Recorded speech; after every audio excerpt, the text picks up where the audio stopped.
પાણી નીચે અને તેલ શા માટે ઉપર રહે છે સાબિત કરવા માટે પ્રયોગ કરશું, જેમાં આજે આપણે લીધું છે પાણી, તેલ, ડીઝલ અને પેટ્રોલ. પાણીનું દળ માપીએ તો અહીંયા તમે જુઓ બાળકો, તો પાણીનું દળ એક્ઝેક્ટ કેટલું થાય છે? 500 થાય છે. ત્યારબાદ હવે આપણે જોઈએ તેલ, તો તેલનું દળ કેટલું થાય છે? 460.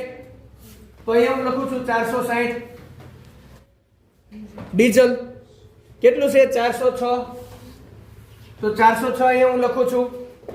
ત્યારબાદ આપણે જોઈએ તો પેટ્રોલ, તો પેટ્રોલનું કેટલું થાય છે? 364. 364 હું અહીંયા લખું છું. હવે આપણે ઘનતા શોધીએ તો ઘનતા બરાબર દળના છેદમાં કદ.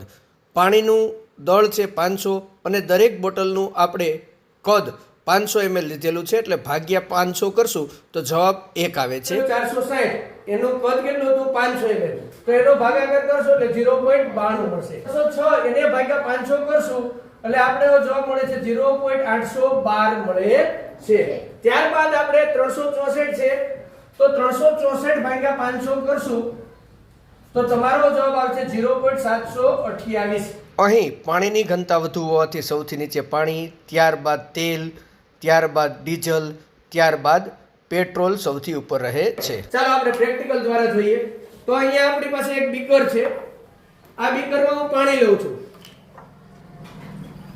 તો પાણી છે એની ઘનતા કેવી છે? વધુ. અને તેલની ઘનતા કેવી છે? ઓછી. તો તેલ ક્યાં રહે છે? આ બંનેના મિશ્રણમાં તેલ ક્યાં રહે છે? ઉપર. તો બાળકો તમે જોઈ શકો છો પાણી ક્યાં રહે છે? નીચે. અને તેલ ક્યાં રહે છે? ઉપર. હવે ખબર પડી.